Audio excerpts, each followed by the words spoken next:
السلام علیکم دوستو، آج کی اس ویڈیو میں آپ لوگوں کو پنجاب کی تحصیل جکھرا پور کے گاؤں 29 شک کی ایک فیمیل ڈون نویدہ گجر کے بارے میں بتاؤں گا، جس پر ایک پنجابی مووی بنائی گئی ہے۔ اس نے اپنے خاوند کے قتل کا بدلہ لینے کے لیے 17 سے زائد لوگوں کو پار لگایا تھا۔ ان لوگوں کو پار لگانے کے بعد یہ علاقہ غیر میں فرار ہو گئی تھی اور پولیس نے اس کے سر پر 78 لاکھ روپے انعامی رقم بھی مقرر کی تھی۔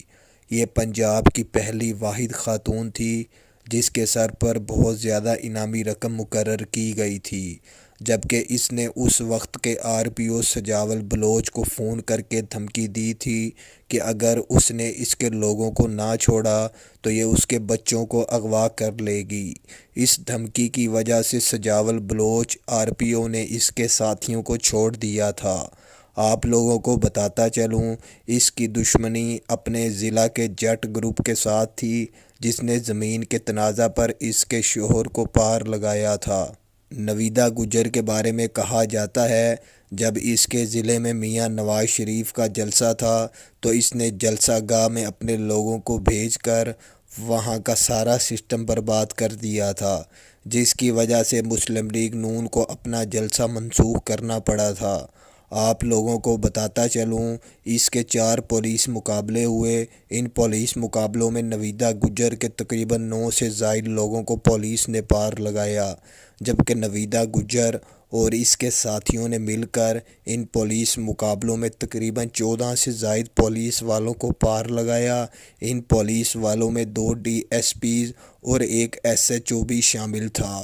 کہا جاتا ہے اس نے ایک SP کو تھانے کے اندر گھس کر اغوا کیا تھا، لیکن بعد میں پولیس کی سخت ناکہ بندی کے باعث اس نے رستے میں ہی اس DSP کو چھوڑ دیا تھا۔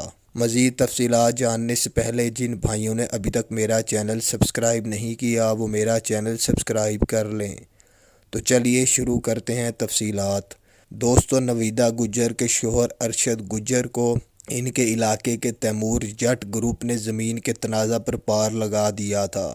جٹ گروپ سیاسی اثر و رسوخ کے حساب سے نویدہ گجر گروپ سے بہت مضبوط تھا۔ انہوں نے اپنے اوپر کوئی مقدمہ درج نہ ہونے دیا۔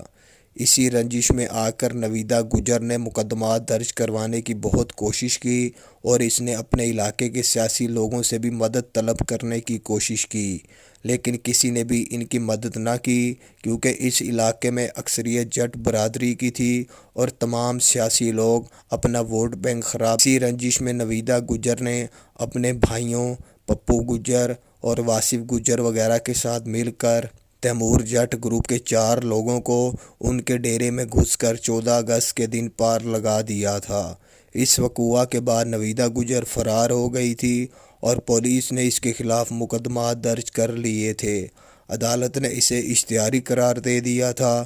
کہا جاتا ہے یہ علاقہ غیر میں فرار ہو گئی تھی اور تقریباً 8 ماہ تک وہاں رہی۔ اس نے وہاں کے ایک سمندر خان گروپ کو جوائن کر لیا تھا۔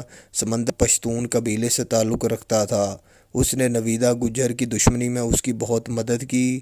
کہا جاتا ہے کہ نویدہ گجر نے تیمور جٹ کے ہی ایک بندے کی مخبری پر تیمور جٹ اور اس کے 4 سگے بھائیوں کو اسلام آباد شہر میں پار لگا دیا تھا۔ اس وقوع کے بعد یہ دوبارہ فرار ہو گئی تھی، جبکہ تیمور جٹ گروپ کے لوگوں نے اپنے بندوں کا بدلہ لینے کے لیے نویدہ گجر کے خاندان کے 7 لوگوں کو عید کے دن پار لگایا۔ اسی عرصہ کے دوران ان کے علاقے میں لوگوں نے احتجاج شروع کر دیے تھے کیونکہ ان کے علاقے میں قانون نام کی کوئی چیز نہیں تھی۔ پولیس نے پریشر کی وجہ سے نویدہ گجر گروپ کے خلاف آپریشن شروع کیا۔ اس آپریشن میں خیبر پختونخوا پولیس نے بھی پنجاب پولیس کا ساتھ دیا۔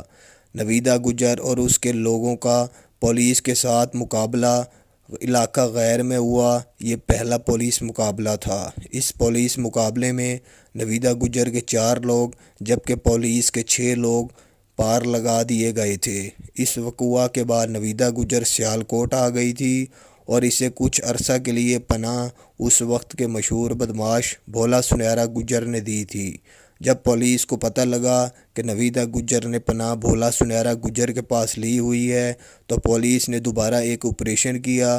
اس آپریشن کے نتیجے میں پولیس کے 7 مزید لوگوں کو نویدہ گجر گروپ اور بھولا سنیرا گجر گروپ کے لوگوں نے مل کر پار لگایا، جبکہ نویدہ گجر گروپ کے 6 لوگوں کو پولیس نے گرفتار بھی کیا تھا۔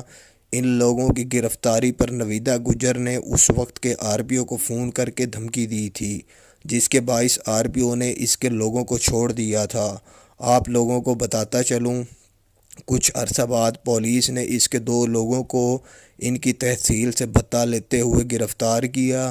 اسی رنجش میں آ کر نویدہ گجر نے ایک DSP کو تھانے کے اندر سے اغوا کر لیا تھا۔ اس نے اس طرح تقریباً 17 کے قریب لوگوں کو پار لگایا۔ بالآخر نویدہ گجر ایک پولیس مقابلے کے بعد فرار ہوتے ہوئے ایک ایکسیڈنٹ میں ہلاک ہو گئی تھی۔ اس طرح اس کی زندگی کا باب بند ہوا۔ یہ دشمنی آج بھی ان دونوں گروپوں کی نسلوں کے درمیان جاری ہے۔ مزید تفصیلات جاننے سے پہلے جن بھائیوں نے ابھی تک میرا چینل سبسکرائب نہیں کیا وہ میرا چینل سبسکرائب کر لیں۔